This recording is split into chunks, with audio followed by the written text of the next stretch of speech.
Friends, मैं Abhishek Joshi, electrical engineer in Birla group of companies. दोस्तों, आज हम लोग बात करेंगे इंडक्शन मोटर में होने वाले ओवर करंट फॉल्ट के बारे में। आज मैं आपको बताऊंगा कि इंडस्ट्रीज में अगर कोई मोटर बार बार ओवर करंट पर ट्रिप हो रही है तो ऐसी कौन कौन सी चीजें हैं जो आपको चेक कर लेनी चाहिए, अदरवाइज आप ओवर करंट की प्रॉब्लम को कम टाइम पीरियड में सॉल्व नहीं कर पाएंगे। क्योंकि देखिए, कोई भी मोटर अगर बार बार ओवर करंट पर ट्रिप हो रही है तो जो ओवर करंट हम बोल रहे हैं ये एक सिम्टम है। इसका जो रूट कॉज है वो कुछ और भी हो सकता है। कहने का मतलब यह है कि आपको यह पता लगाना पड़ेगा कि ओवर करंट बेसिकली हो किस वजह से रहा है, ओवर करंट का बेसिक रूट कॉज क्या है। अगर आप ओवर करंट के पीछे का रीजन पता लगा पाए तो बहुत कम टाइम पीरियड में आप ओवर करंट से होने वाली ट्रिपिंग को सॉल्व कर पाएंगे।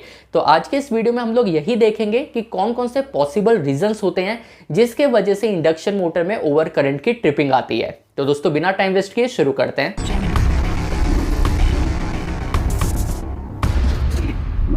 तो दोस्तों, सबसे पहली चीज तो यह है कि अगर आपकी इंडस्ट्री में कोई नया इंस्टॉलेशन हुआ है, मान लीजिए आपकी इंडस्ट्री में कोई नई एमसीसी आई है जिसका इरेक्शन और कमीशनिंग का काम अभी अभी कंप्लीट हुआ है, तो उस केस में अगर आपकी कोई भी ड्राइव, कोई भी फीडर, कोई भी मोटर बार बार ओवर करंट पर ट्रिप हो रहा है तो सबसे पहले तो आप ये चेक करिए कि मोटर रेटिंग के हिसाब से आपने रिले का सिलेक्शन सही किया है या नहीं किया है। अगर आपके मोटर के कंपैरिजन में रिले का सिलेक्शन अंडर साइज्ड हो गया है तो उस वजह से आपकी मोटर बार बार ओवर करंट पर ट्रिप होती रहेगी, क्योंकि मोटर के साइज के हिसाब से आपने रिले का सिलेक्शन किया ही नहीं है। जब भी कोई नया इंस्टॉलेशन होता है तो इस तरीके की गलती हमसे हो जाती है कि हम अंडर साइज रिले सिलेक्ट कर लेते हैं, जिसके वजह से मोटर बार बार ओवरलोड पर ट्रिप होती रहती है और हम सारा सर्किट चेक करते रहते हैं, लेकिन इस बात पर हमारा ध्यान ही नहीं जाता कि मोटर रेटिंग के हिसाब से रिले का जो सिलेक्शन है ये अंडर साइज्ड है।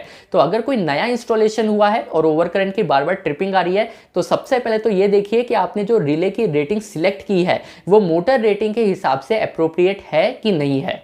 लेकिन दोस्तों, अगर इंडस्ट्री में कोई नया इंस्टॉलेशन नहीं है, अगर कोई बहुत पुरानी ड्राइव है जो कई महीनों से चल रही है लेकिन उसके बाद अब उसमें ओवर करंट की ट्रिपिंग आने लगी है, तो सबसे पहले तो आपको मोटर के तीनों फेज का करंट चेक कर लेना चाहिए। ये हम लोग इसलिए चेक कर रहे हैं क्योंकि हमें ये पता लगाना है कि जो ओवर करंट की वजह से ट्रिपिंग आ रही है ये एक्चुअल ओवर करंट है या नहीं है। इसका मतलब ये है कि बहुत बार अगर आपका रिले माल फंक्शन करता है तो उसके वजह से अंडर करंट के केस में भी आपकी मोटर ट्रिप होने लगती है। जैसे मान लीजिए आपकी एक मोटर है जिसका फुल लोड करंट है 20 एम्पियर, आपने रिले की सेटिंग 20 एम्पियर पर करके रखी है। इसका मतलब यह है कि जब भी आपकी मोटर 20 एम्पियर से ज्यादा का करंट ड्रॉ करेगी तो रिले उसे एबनॉर्मल मानेगा और आपके सर्किट को ट्रिप कर देगा।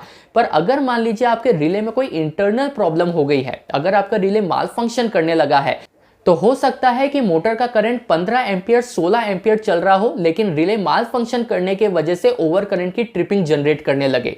तो उस केस में आपको ये नहीं पता चलेगा कि रिले माल फंक्शन कर रहा है इसलिए ओवर करंट की ट्रिपिंग आ रही है या एक्चुअल में आपके सर्किट में ओवर करंट की कंडीशन बन रही है। इसलिए सबसे पहले तो ये जरूरी है कि आप मोटर का करंट खुद फिजिकली चेक करिए। मोटर का करंट चेक करने से आप ये चीज कंफर्म कर पाएंगे कि ये जो केस है ये एक्चुअल ओवर करंट का है या तो फिर आपका रिले माल फंक्शन कर रहा है। अगर करंट चेक करने पे करंट 20 एम्पियर से ज्यादा जा रहा है और उसके बाद आपकी मोटर ट्रिप हो रही है तो इसका मतलब है कि रिले प्रॉपर्ली वर्क कर रहा है। ये जो ओवर करंट का केस है ये एक्चुअल में ओवर करंट हो रहा है, एक्चुअल में ओवरलोड हो रहा है। पर अगर आपके मोटर का करंट 20 एम्पियर से कम है उसके बाद भी अगर आपका रिले ट्रिपिंग दे रहा है तो इसका मतलब है कि रिले माल फंक्शन कर रहा है और इस केस में आपको रिले को रिप्लेस करना पड़ेगा। दोस्तों, जब भी कोई मोटर बार बार ओवर करंट पर ट्रिप होती है तो सबसे मुश्किल तो यह होता है कि आप ये कैसे पता लगाएंगे कि ये जो ओवर करंट है इसका रूट कॉज इलेक्ट्रिकल साइड है या लोड साइड है। कहने का मतलब यह है कि मोटर में भी बहुत सारी चीजें ऐसी होती है जिसके वजह से ओवर करंट की ट्रिपिंग आ सकती है। हो सकता है आपके पैनल साइड में कोई प्रॉब्लम हो जिसके वजह से ओवर करंट की ट्रिपिंग आ रही हो, ये तो हो गई इलेक्ट्रिकल रीजन। इसके अलावा मैकेनिकल रीजन भी होते हैं। हो सकता है आप मोटर से जिस ड्राइव को रन कर रहे हैं, जैसे मोटर से अगर आप बेल्ट कन्वेयर को चला रहे हैं तो हो सकता है बेल्ट कन्वेयर में मटेरियल बहुत ज्यादा भरा हो जिसके वजह से आपकी मोटर ओवरलोड के कंडीशन में चल रही हो और इस वजह से आपकी मोटर ओवर करंट पर ट्रिप हो रही है। ऐसा भी हो सकता है कि मैकेनिकल साइड और भी कोई रीजन है, उनका कोई सिस्टम जाम हो गया है जिसके वजह से मोटर पर ज्यादा लोड आ रहा है और मोटर ओवर करंट पर ट्रिप हो रही है।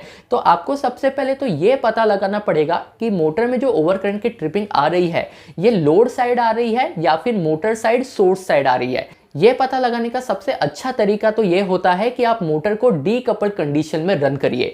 अगर आप किसी मोटर से बेल्ट कन्वेयर को चला रहे हैं तो मोटर और बेल्ट कन्वेयर को अलग कर दीजिए, सिर्फ मोटर को रन कर देखिए। अगर मोटर डीकपल्ड कंडीशन में सक्सेसफुली चल जाती है, नॉर्मल करंट ड्रॉ करती है, अब आपकी मोटर ओवर करंट पर ट्रिप नहीं हो रही है, तो इसका मतलब ये है कि जो भी प्रॉब्लम है वो लोड साइड है। तो अब यहाँ पर इलेक्ट्रिकल पॉइंट ऑफ व्यू से तो आपका सर्किट क्लियर हो गया, क्योंकि डीकपल कंडीशन में आपकी मोटर इजीली रन हो रही है, विदाउट एनी एबनॉर्मलिटी इजीली चल रही है। तो इसका मतलब है कि ओवर करंट का जो भी रीजन है, जो भी रूट कॉज है, वो लोड साइड है और मैकेनिकल वाले अब इस चीज को चेक करेंगे।